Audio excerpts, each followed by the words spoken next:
Assalamualaikum warahmatullahi wabarakatuh. Halo, apa kabar semua ya? Ketika fakta baru terungkap sekarang, karena didukung dengan kecanggihan teknologi yang ada, itu adalah sesuatu yang wajar. Namun ketika fakta itu telah diungkap, jauh sebelum ketika tidak ada alat yang canggih yang bisa menumbuhkan fakta itu, maka itu sangat luar biasa. Kali ini Mimin akan membahas fakta Al-Quran tentang garis edar alam semesta. Namun sebelumnya, bagi yang belum subscribe, silahkan di subscribe dulu agar channel ini bisa memberikan informasi dan seputar pengetahuan. Oke, lanjut.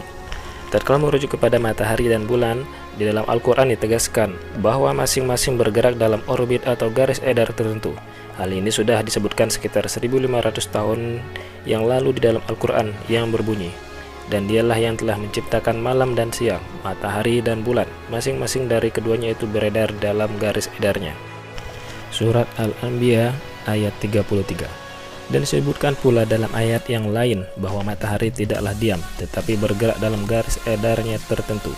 Hal ini juga disebutkan dalam Al-Quran yang berbunyi, dan matahari berjalan di tempat peredarannya. Demikianlah ketetapan yang maha perkasa lagi maha mengetahui. Al-Quran Surat Yasin ayat 38. Fakta-fakta yang disampaikan dalam Al-Quran ini telah ditemukan melalui pengamatan astronomis di zaman kita. Menurut perhitungan para ahli astronomi, matahari bergerak dengan kecepatan luar biasa yang mencapai 720.000 km per jam ke arah bintang Vega dalam sebuah garis edar yang disebut solar apex. Ini berarti matahari bergerak sejauh kurang lebih 17.280.000 km dalam sehari. Bersama matahari, semua planet dan satelit dalam sistem gravitasi matahari juga berjalan menempuh jarak ini. Selanjutnya, semua bintang di dalam alam semesta berada dalam satu gerakan serupa yang terencana.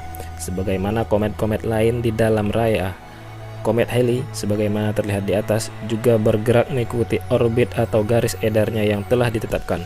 Komet ini memiliki garis edar khusus dan bergerak mengikuti garis edar ini secara harmonis bersama-sama dengan benda-benda langit lainnya. Keseluruhan alam semesta yang dipenuhi oleh lintasan dan garis edar seperti ini dinyatakan dalam Al-Quran yang berbunyi, demi langit yang mempunyai jalan-jalan. Quran Surat Ad-Dariyat ayat 7. Terdapat sekitar 200 miliar galaksi di alam semesta yang masing-masing terdiri dari hampir 200 bintang. Sebagian besar bintang-bintang ini mempunyai planet, dan sebagian besar planet-planet ini mempunyai bulan.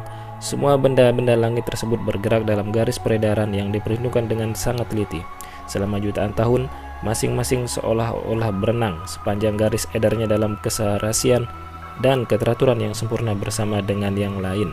Selain itu, jumlah komet juga bergerak bersama sepanjang garis edar yang ditetapkan baginya. Semua benda langit termasuk planet, satelit yang mengiringi planet, bintang dan bahkan galaksi memiliki orbit atau garis edar mereka masing-masing. Semua orbit ini telah ditetapkan berdasarkan perhitungan yang sangat teliti dengan cermat. Yang membangun dan memelihara tatanan sempurna ini adalah Allah, pencipta seluruh sekalian alam. Garis edar dalam semesta tidak hanya dimiliki oleh benda-benda angkasa. Galaksi-galaksi pun berjalan pada kecepatan luar biasa dalam suatu garis peredaran terhitung dan terencana. Selama pergerakan ini, tak satu pun dari benda-benda angkasa ini memotong lintasan yang lain atau bertabrakan dengan yang lainnya. Bahkan telah teramati bahwa sejumlah galaksi berpapasan satu sama lain tanpa satu pun dari bagian-bagiannya saling bersentuhan. Dapat dipastikan bahwa pada saat Al-Quran diturunkan, manusia tidak memiliki teleskop masa kini ataupun teknologi canggih untuk mengamati ruang angkasa berjarak jutaan kilometer. Tidak pula pengetahuan fisika ataupun astronomi modern. Karenanya, saat itu tidaklah mungkin untuk mengatakan secara ilmiah bahwa ruang angkasa dipenuhi lintasan dan garis edar, sebagaimana dinyatakan dalam ayat tersebut. Akan tetapi, hal ini dinyatakan secara terbuka kepada kita dalam Al-Quran yang diturunkan kepada kita saat ini, karena Al-Quran adalah firman Allah. Nah, itu dia fakta alam yang diungkap Al-Quran dan yang sudah diketahui saat ini. Terima kasih sudah menonton dan jangan lupa subscribe, like, dan share, serta nyalakan tombol loncengnya agar mendapatkan informasi terkini dari channel ini. Assalamualaikum warahmatullahi wabarakatuh.